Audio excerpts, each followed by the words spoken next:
I'm Kelsey Baker, Pediatric Occupational Therapist and Lactation Counselor. I talk a lot with my families about breast and bottle feeding. Obviously, that's kind of my niche. But I talk a lot about how to present bottles in a supportive way to the breastfeeding relationship. And these strategies are going to be really helpful for anybody that's bottle feeding, even if you're not trying to get back to breastfeeding. But it's just really important for orofacial development, airway development, and helping babies really use all of the muscles that they need to learn how to use for transitioning to solids, as well as speech and so many things down the line. So let me show you how you do it. Pick a bottle that is supportive to breastfeeding. A lot of bottles are marketed as breast-like. And sure, they might look more breast-like, but they don't act more breast-like. So what you want to look for is a nipple that has a nice slope, not a bulbous end, and not any real angles here. So we want baby to be able to latch and pull the nipple. So flexibility, malleability is really important. This is Guli Cola, and I just found them on Amazon. I love that they're glass and they're non-toxic. This isn't an ad for them by any means. I just really like them because I feel strongly about good products. So anyway, this is their newborn one. The newborn nipple is truly slow flow, meaning if I tip it upside down, it does not drip out. It needs some sort of activation for milk to come out, which is what we want. That's really important. So I always offer bottles in sideline. One, because it is more breast-like, and two, because it takes away the guesswork in positioning for baby. They do not need to be in control of where their body is in space until they're older. For right now, that's our job. When they're newborns, up to about 2-3 months. So we want to make sure they're really well supported. So that's why I'm in bed right now, because postpartum, we spend a lot of time in bed, on the couch, all that fun stuff. We're chilling. Well, we're trying to chill at least, but we get baby's bum right into our bellies. That's where we want them to almost sit, and then they lean into our legs. This bottom arm sometimes likes to get stuck in between our legs. Get it out, bring hands to midline. This baby's a little stiff, so mine won't do it today. But your baby ideally should.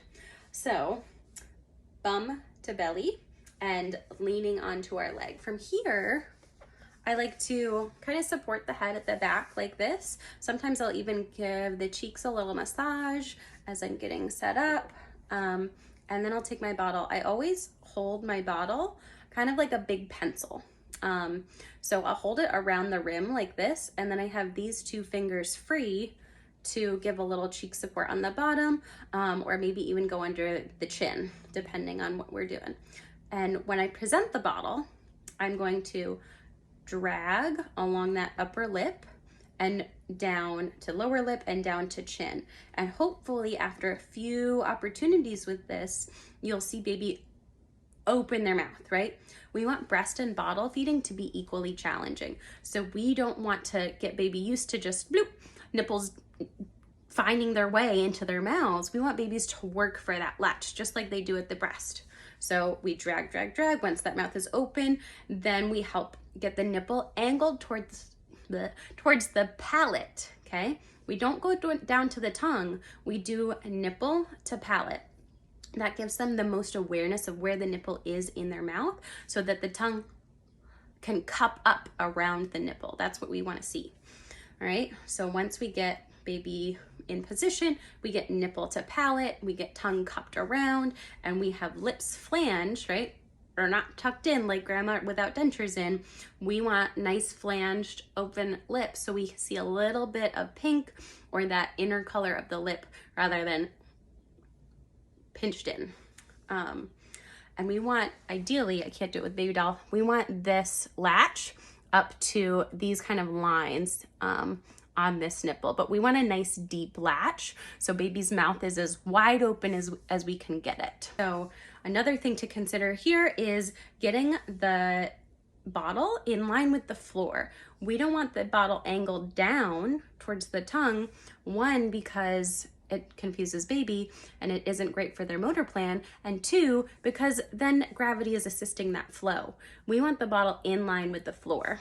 So here that looks like this. And then you can kind of navigate, and usually for those last few sips you do kind of have to get them twisted, so, or not twisted, but angled more upright so they're not just sucking in air. If you're hearing any whistling, then they're intaking air and you need to figure out why. So sometimes that's adjusting the angle and making sure the nipple is filled with milk, and sometimes that is adjusting and seeing where the vent is and making sure that's placed upright. So this one has a little vent right here. There's no inner parts or extra things to clean, which is great. So always present with massaging those lips, right? We're dragging down, trying to get that nice big open mouth, ah, and then going to the palate, right? Halfway through, right? We come up, give a little burp, and then we switch sides, right? So again, I always hold bottle around the rim, drag on those lips, wait for the open mouth, nipple to palate, and I can use these bottom two fingers to support the chin and help make a little more intraoral pressure, so it's a little easier for baby if they need a little help. As they get bigger and stronger, you don't need to do that as much.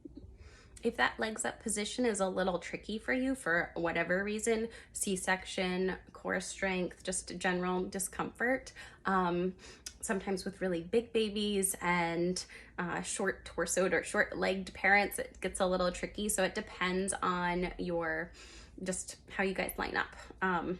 But you can also do the same thing with the pillow, right? So I like to kind of do it. So you can do this on the couch, you can do this wherever, but get a pillow so they're sitting on something. I like to kind of get them sitting on my legs sometimes. I'm really comfortable in a crisscross position. They don't have to be on your legs, depends on where you want to be.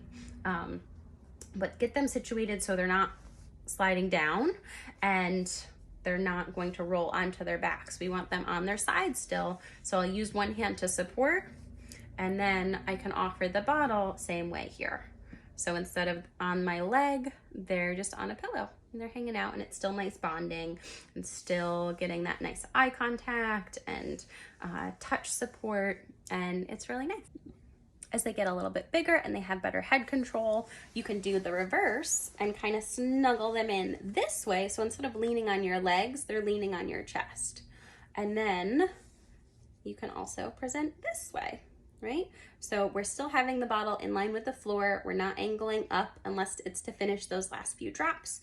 And we don't need to be pausing and kind of going back and forth and doing the whole paced bottle feeding where you're kind of just teasing them the whole time. We're just making them work for it, which is really important. That's how you build strength and endurance, and they get more efficient.